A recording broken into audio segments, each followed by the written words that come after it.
Hello， 大家好。嗨，大家好，我是馬修。真係講國語，開頭好似講國語好似啲馬修講廣東話有啲奇怪，所以咧就大家好，我是馬修。香港好多朋友咧都係叫我 YMY 嘅，係啦。咁同大家講一講我個 background 先，因為唔知大家係咪第一次睇我嘅影片。咁我本身咧就係住喺香港嘅，咁我喺2024年咧就移民到咗台灣呢度，係啦。咁我就簽咗字啦，所以我而家係結咗婚啦，我而家係定居喺台灣呢度嘅。咁我呢段跨國同志婚姻咧，可能喺好多人嘅眼中係好開心、好快樂、好無憂無慮，或者我唔知點形容。但係事實上係咪真係咁簡單？真係移民過咗嚟台灣就覺得好開心、好簡簡單單，咩都唔使理咁樣。係啦，咁所以咧，我今次拍呢段片嘅就係最主要咧，就係想同大家分享，到底我呢一年由香港嫁咗嚟台灣之後，我呢一年到底發生啲咩事，或者過程點樣，我嘅婚姻生活到底係點樣。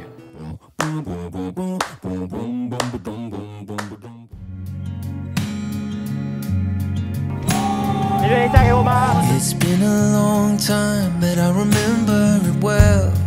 Just like the photo we keep on the shelf. Oh, we were young.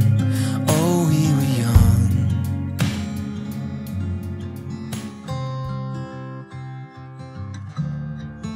我記得咧，我啱啱搬到嚟台灣，成個人嘅心情係好複雜，但係咧同樣係好開心嘅。因為終於可以同我另一半住喺同一個城市，唔需要再好似以前咁樣飛來飛去，每日都要花成差唔多大半日嘅時間就係搭飛機。雖然香港同台灣距離唔係話好遠，但係你要從出門口飛到佢屋企搭車，中間嘅時間真係報咗大半日嘅時間，機票錢亦都係啦。所以當時我可以搬到過嚟台灣，我真係好開心嘅，真係好期待。但係呢，雖然好開心，但係同時呢，亦都係好緊張，因為移民過嚟台灣，亦都意味着我要離開我嘅生活圈子，離開我嘅屋企人，離開我嘅朋友，成個生活呢係會同以前完全唔一樣嘅。係啦，雖然當時嘅我呢，仲未清楚會發生咩感覺，真係你係會知道離開你嘅生活圈，但係嗰時嘅不安感同埋對未來嗰種唔知點樣呢，係好複雜。所以我當時嘅感覺係一邊係好期待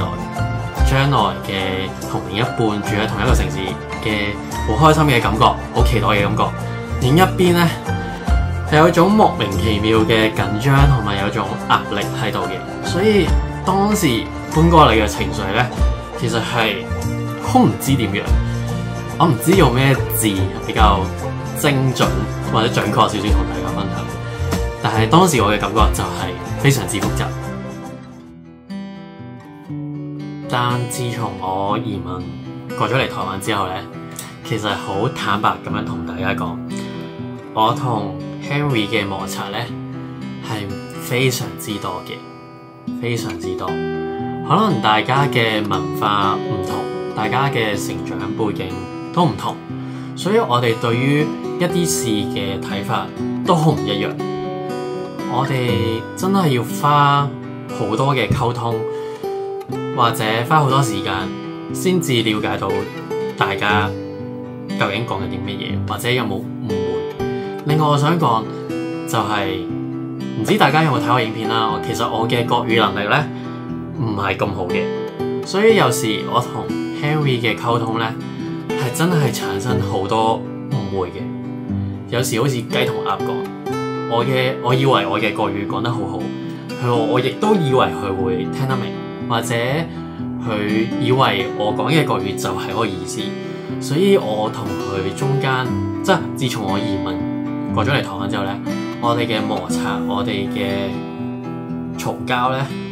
係真係每日都好多嘅。其實咧，咁就除咗我同 Henry 嘅摩擦之外咧，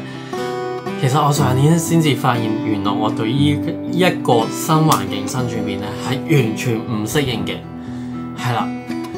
我記得上一年咧有好多香港嘅朋友會飛過嚟台灣呢度啦，或者有台灣嘅朋友會經常問我一句，就係你哋移民過咗嚟台灣之後習唔習慣？係啦，但係其實我唔係好明我需要習慣啲乜嘢。我移民過嚟台灣，我係需要習慣啲乜嘢？我係完全唔清楚嘅。我一直咧以為咧移民過嚟，我就係需要習慣，即係個習慣意思係咪對個地方環境習唔習慣？會唔會覺得好陌生？或者對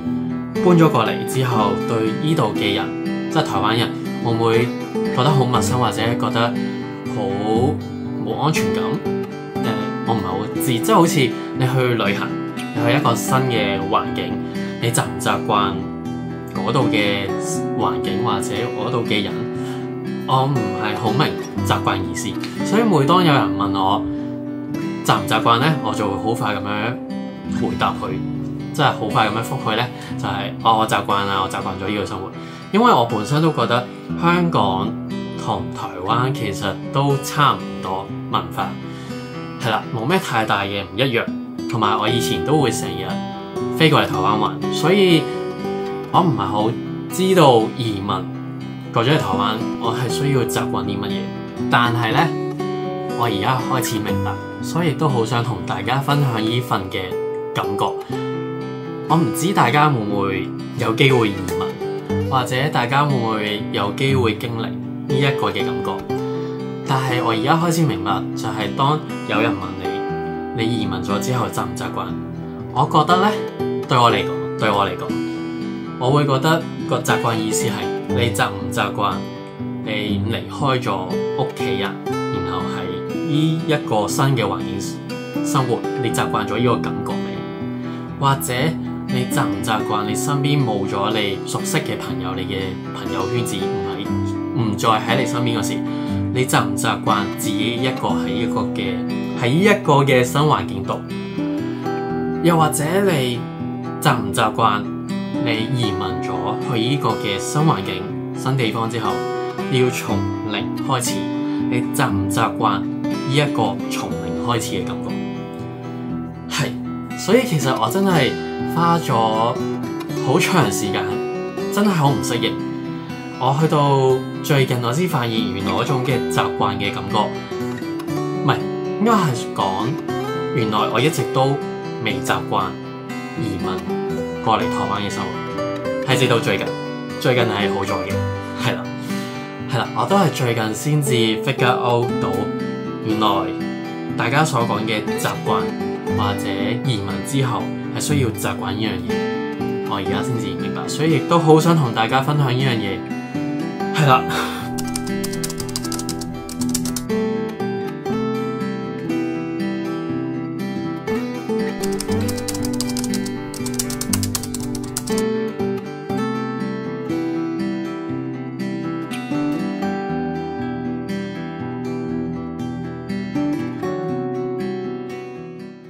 所以咧，而家嘅我有能力話俾你哋聽，應該係我有能力話俾你哋聽，點樣先算係移民咗去一個新地方？你真係真真正正習慣咗移民嘅生活。我而家終於可以定義到呢樣嘢，係啦。所以咧，我好想同大家分享一樣嘢，就係我上年其實就係處於一個係啦，好唔適應、好唔習慣嘅狀態，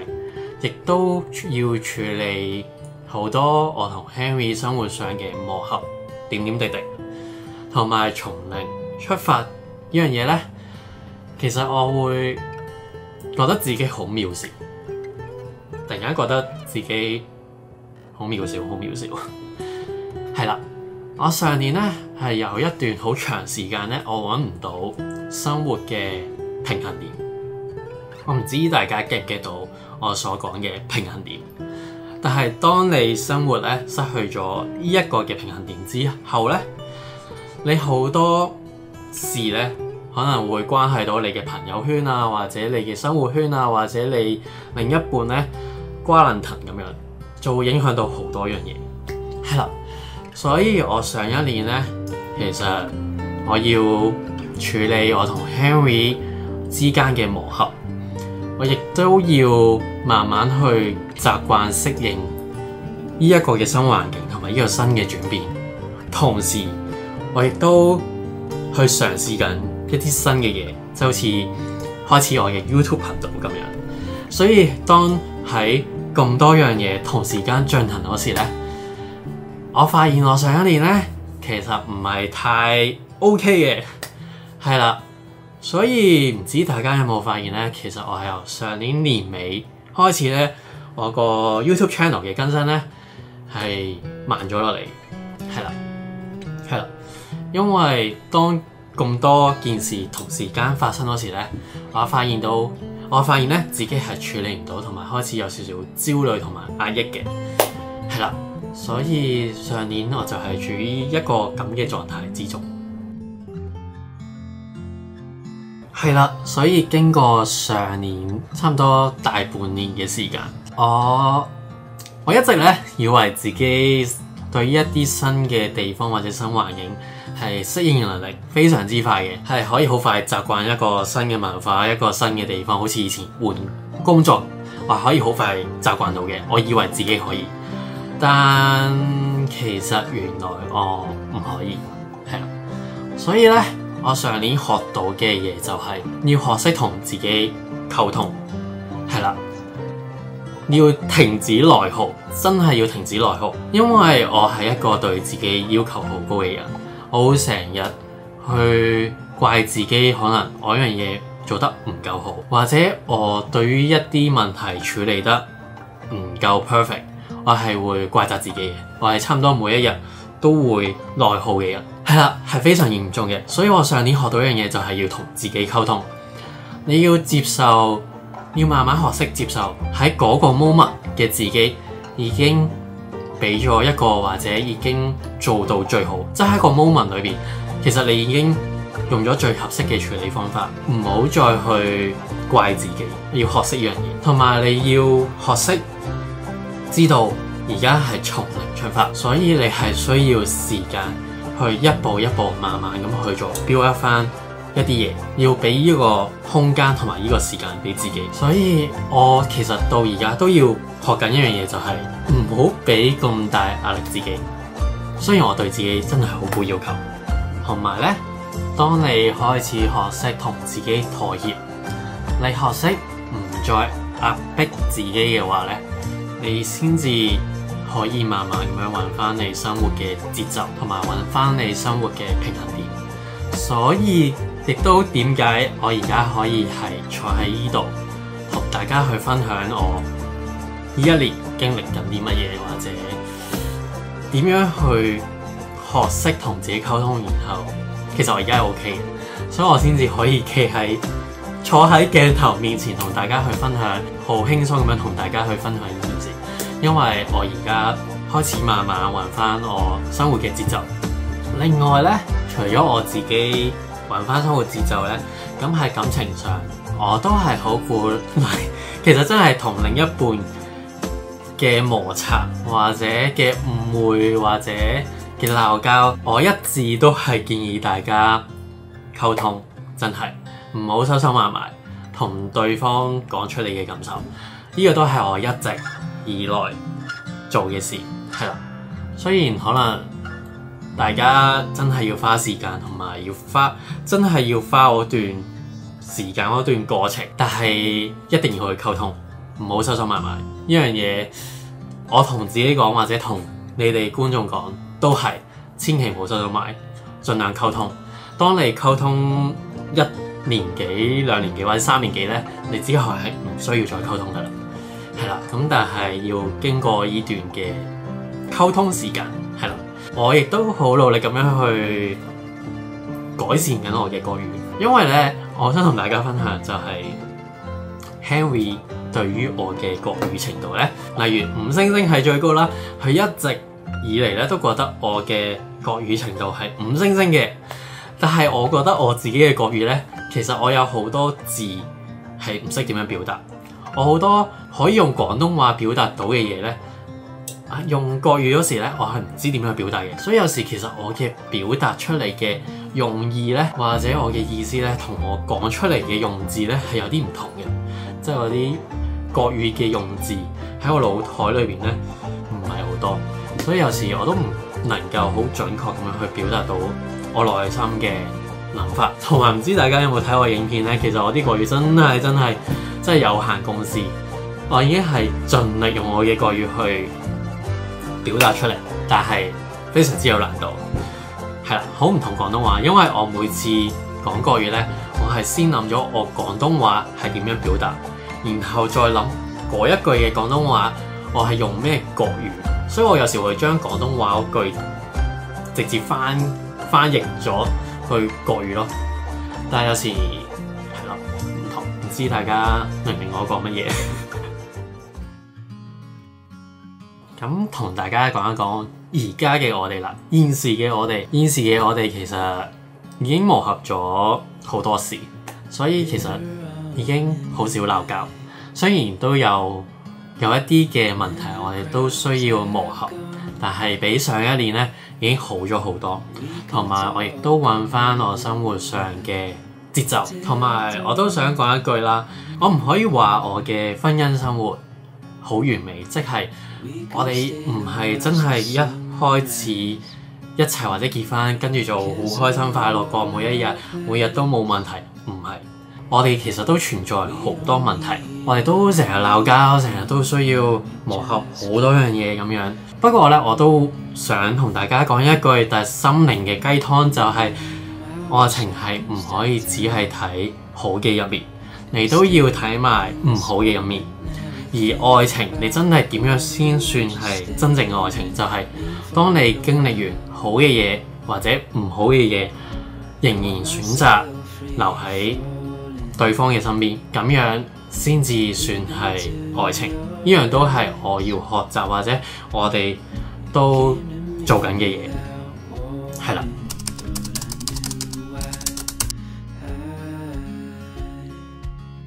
咁我同佢呢，